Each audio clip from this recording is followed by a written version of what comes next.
नमस्कार। आज फिर उपस्थित हुआ हूं मासिक राशि फल लेके। अगस्त 2025 कैसा रहेगा विभिन्न राशियों के लिए, उस पर हम बात करेंगे। देखिए, अगस्त में अगर कहा जाए बेहद महत्वपूर्ण गोचर होंगे। शनि मंगल का समसप्तक योग, और शनि और मंगल अगर कहा जाए हमारे जीवन को सबसे ज्यादा प्रभावित करने वाले ग्रह हैं। गुरु और शुक्र की युति भी कुछ समय के लिए रहेगी। सूर्य बुध अगर कहा जाए एक साथ बुधादि राजयोग बनाएंगे कुछ समय के लिए। वहीं सूर्य केतु के साथ ग्रहण योग का निर्माण करेंगे, उसमें कहीं कोई दो राय नहीं। सूर्य और केतु का योग 17 तारीख के बाद से। क्या आपको सावधानी रखनी है, किन चीजों में लाभ मिलेगा, क्या आर्थिक स्थितियां आपकी रहेंगी, चाहे वो हेल्थ हो, चाहे वो फाइनेंस हो, चाहे वो बिजनेस हो, चाहे वो नौकरी हो, चाहे शिक्षा हो, या लव रिलेशन हो, प्रेमी जुगलों की भी बात करेंगे। कर्ज से संबंधित चीजों में जाना है या कर्ज चढ़ाए, कर्ज को लेके परेशान है, तो इस महीने में क्या स्थितियां रहेंगी, शेयर मार्केट की भी बात करेंगे। वहीं विवाह या वैवाहिक जीवन या कैरियर से संबंधित चीजों में भी बात करेंगे। देखिए, 9 ग्रहों में अगर कहा जाए प्रभाव, 9 ग्रहों का प्रभाव अगर कहा जाए तो हम सभी के ऊपर पड़ता है। और ये 9 ग्रह अगर मैं कहूं अगस्त 2025 में आपकी राशि के ऊपर क्या प्रभाव डालेंगे, इस पे चर्चा करने के लिए उपस्थित हुआ हूं। वीडियो के लास्ट में मैं कुछ उपाय भी मैं बताऊंगा। अगर कोई समस्या है तो ये उपाय करिएगा, इससे आपको रिलीफ मिलेगा।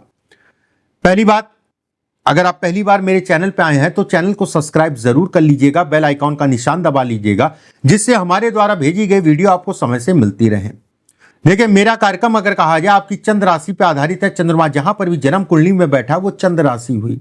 अगर आपको अपनी राशि का नहीं पता तो नाम राशि के आधार पे भी इस कार्यक्रम को देख सकते हैं।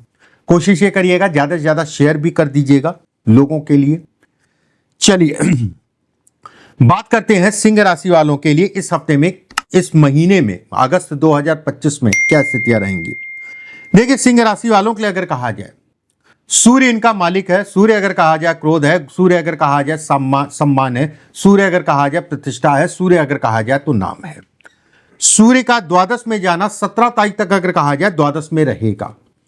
ऐसे में कहा जाएगा आपको अपने शरीर स्वास्थ्य का ध्यान रखना है, और खासकर 4 तारीख से लेके 18 तारीख तक, विशेषकर एक बात, 4 तारीख से 18 तारीख तक उन लोगों को विशेष सावधानी रखनी है जिनको किसी प्रकार का कोई हार्ट, कोई खून से संबंधित, कोई स्किन से संबंधित, कोई एलर्जी टाइप की है, या जिन लोगों को अगर कहा जाए गुर्दों से संबंधित या किडनी से संबंधित कोई समस्या है, उनको विशेष सावधानी रखनी है। एक बात वहीं यहां पर यह भी कहा जाएगा कि गवर्नमेंट से संबंधित चीजों में आपको सावधानी रखनी है। गवर्नमेंट से लाभ के लिए, राजनीति के लिए 17 तारीख के बाद का समय बहुत अच्छा कहलाएगा।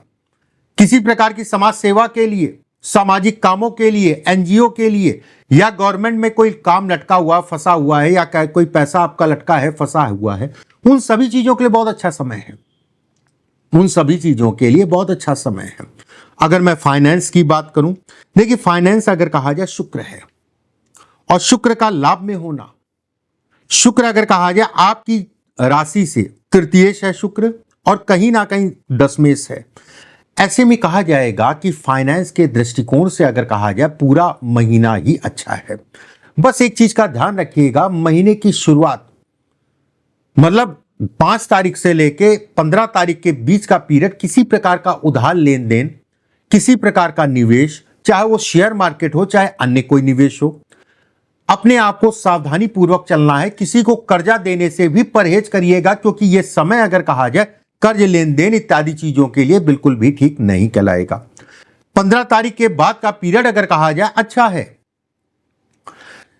एक बात, वहीं व्यवसायियों की अगर मैं बात करूं, व्यवसाय से संबंधित कहीं कोई दिक्कत नहीं है, लाभ में शुक्र बैठा है। वहीं शनि अगर कहा जाए कर्म को देखेगा, मंगल अगर कहा जाए द्वितीय भाव में, मंगल अगर कहा जाए भाग्य है। ऐसे में कहा जाएगा भाग्य के सहारे व्यक्ति अपने कर्म को या काम को बढ़ाएगा। लोगों का साथ सहयोग अगर कहा जाए तो गुरु के कारण मिलेगा।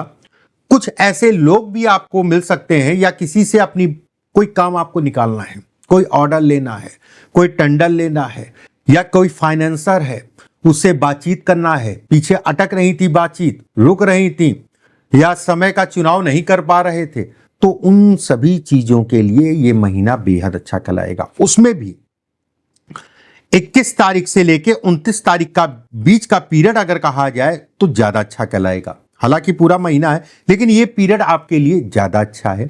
वहीं नौकरी पेशा लोगों की बात करें, चाहे वो प्राइवेट हो चाहे वो सरकारी हो, देखिए नौकरी पेशा लोगों की अगर मैं बात करूं तो सरकारी नौकरी वालों के लिए ये महीना अगर कहा जाए डिस्टर्ब करेगा। उन लोगों को डिस्टर्ब कर सकता है जो लोग उल्टे सीधे काम करते हैं।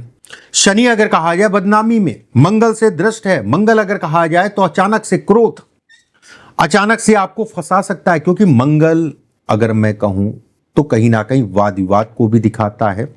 शनि अगर कहा जाए तो न्याय को दिखाता है, मतलब उल्टे सीधे कामों से आपको अपने आप को बचा के चलना है। वहीं पे एक चीज का और ध्यान रखना है, जहां पर भी आप काम करते हैं, जिन लोगों के साथ काम करते हैं, उनसे तनाव, उनसे किसी प्रकार की रंजिश या पीछे से कोई तनाव चल रहा है, वो तनाव आपका बढ़ सकता है। नौकरी के लिए अगर मैं कहूं तो सामान्य है। नौकरी पेशा लोगों की मैं बात कर रहा हूं, चाहे सरकारी हो चाहे प्राइवेट हो। नौकरी के लिए अगर मैं कहूं तो सामान्य है। व्यवस्थाएं आपकी चलती रहेंगी। किसी भी प्रकार का कोई बदलाव करना है, पहले सारी चीजें देख लीजिए जो अगली नौकरी में आप जाना चाह रहे हैं। कोई कार्य जल्दबाजी में नहीं, सारी चीजें देखा, पता किया, पता चला ये अच्छी नहीं थी और वो उससे भी आपको लग रहा था ये चीजें अच्छी होंगी वहां पर, लेकिन वो होगी गड़बड़। ये वाली स्थितियां भी इस समय पे बन रही हैं, थोड़ा सा सावधानी से। विद्यार्थियों के लिए बहुत अच्छा समय, प्रेमी जुगलों के लिए बहुत अच्छा समय, प्रेम में कहीं ना कहीं सफलता, ठीक है। किसी को आप पसंद करते हैं, इस समय पे जो है चीजें आपकी बन सकती हैं, या कोई प्रपोजल दे रहे हैं तो उसमें विवाह या वैवाहिक जीवन से संबंधित कोई बातचीत करनी है, उसके लिए समय अच्छा है। अचानक से चीजें आपकी बढ़ेंगी। विवाह या वैवाहिक जीवन से संबंधित चीजों में तनाव चल रहा है तो तनाव शनि है, मंगल से दृष्ट है, तनाव बढ़ेगा, मानसिक रूप से तनाव बढ़ेगा, जिसके कारण अगर कहा जाए कार्य क्षेत्र पे असर पड़ेगा, कार्यों पे असर पड़ेगा। धन का व्यय, खर्च या लेन देन इत्यादि चीजों में कहीं ना कहीं इसको भी ये इंगित करता है। थोड़ा सा सावधानी। अगर किसी प्रकार का कोर्ट केस मुकदमेबाजी चल रही है तो आपको सावधान होके ही चलना है, क्योंकि ये समय अगर कहा जाए तो छल का है, कपट का है, बदनामी का है। ये तीनों चीजों का ध्यान रखिएगा। कैरियर से संबंधित मुझे इस महीने में कहीं कोई विशेष दिक्कत नहीं दिखाई दे रही है। आराम से काम करिए। उपाय क्या करें जिससे आपकी चीजें और बढ़ें? देखिए, उपायों में लक्ष्मी नारायण या विष्णु जी की आराधना करिए। विष्णु कवच करिए, विष्णु पाठ करिए, विष्णु जी का मंत्र करिए, आपके लिए बेहद अच्छा कहलाएगा। एक बात। दूसरा काम आपको जो करना है, कोशिश ये करिए कि शिव तांडव का भी अगर आप पाठ करते हैं और खासकर शाम को करते हैं तो आपके लिए बहुत अच्छा कहलाएगा। देखिए, एक बार मैं फिर से कह दे रहा हूं, अगर आप पहली बार मेरे चैनल पे आए, बहुत अच्छा सा मुहूर्त है, बहुत अच्छा सा समय है। इसी समय पे चैनल को सब्सक्राइब जरूर कर लीजिएगा, बेल आइकॉन का निशान दबा लीजिएगा, जिससे हमारे द्वारा भेजी गई वीडियो आपको समय से मिलती रहे। अगले वीडियो में फिर आप सभी से मुलाकात होगी। कार्यक्रम अच्छा लगे तो लाइक जरूर करिएगा। राधे राधे लिखना मत भूलिएगा अगर आप हिंदू हैं या सनातनी हैं। अगले वीडियो में दोबारा मुलाकात होगी। अभी के लिए बस इतना ही। राधे राधे।